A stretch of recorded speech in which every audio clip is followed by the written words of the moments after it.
Ito na ba talagang boyfriend mo? O pinapangarap mo pala na maging boyfriend? 3 years na kami niyan pa. Nakilala na ba siya ng mama mo? Sige, kung approve na siya sa mama mo, edi approve na rin siya sa akin. We, talaga? Pa? O basta kung saan ka masaya, anak. Basta siguraduhin mo na maayos yan, ha?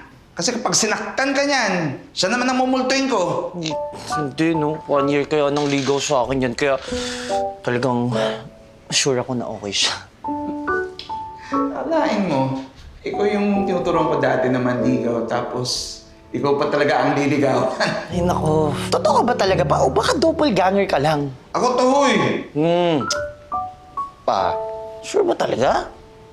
Oo, anak. Siguro nga, mas maganda na narinig ko ito mismo sa'yo. Kinausap na rin kasi ako ng mama mo tungkol dito. Ayun, naisip ko na marami pa pala talaga akong bagay na hindi alam tungkol sa'yo. Kasalanan ko to kasi hindi kita binigyan o hinayaan para makilala kung sino ka talaga. Eh hanggang ngayon pa ba napatay na ako, hindi pa ba kita kikilalanin? Promise yan pa. Kasi promise ko rin magpapakilala ako sa'yo. Promise? Oo naman. Promise. Napakaharot mo talaga. Tingnan mo naman yung itsura.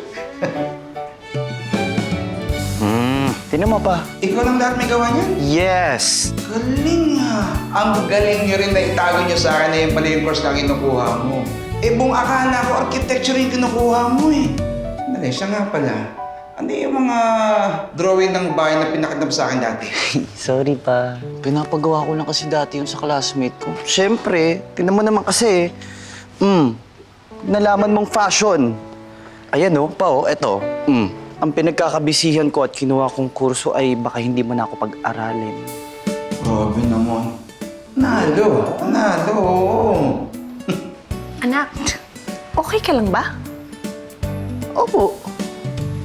Okay lang po. Pati ang papa mo meron? Siyempre! Let's eat. Let's go. Go, go, go, go, go, go, go. Ano yung favorite ko yun, anak ha? Busin mo na naman to, ma. So talaga. Ito ang rice. Oo nga pala, nak. Tumawag na yung lay minister. 2 p.m. daw sila darating dito bukas. Magro-rosary. Pagkatapos ng rosary, diretso tayo dun sa columbarium. Ha? Bakit? Ano meron? Nak, 40 days na ng papa mo. Di ba minomonitor mo yung dates? Ito naman, parang hindi excited na mawawala na ako dito sa bahay.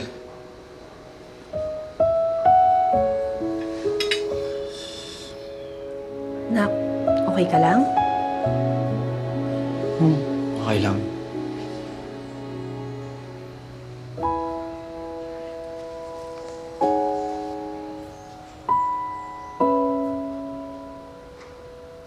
Oh, parang kilala ko to ha. Di ba ito yung jersey na regalo ko sa'yo ng 18th birthday mo?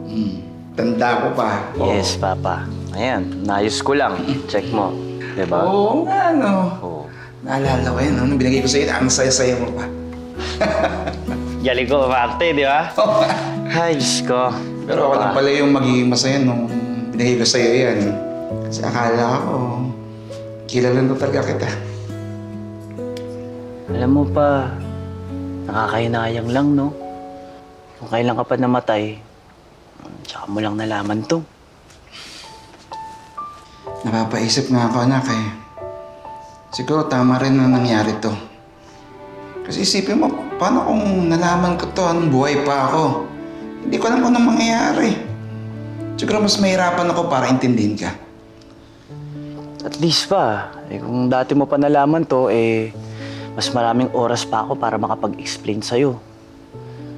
Hindi ko pa nga na-explain sa inyo kung ano yung bisexual And ang hirap na na-explain sa isang upuan. Alam mong alam ko na kailangan doon yung matinding pag-uunawa at saka oras pa.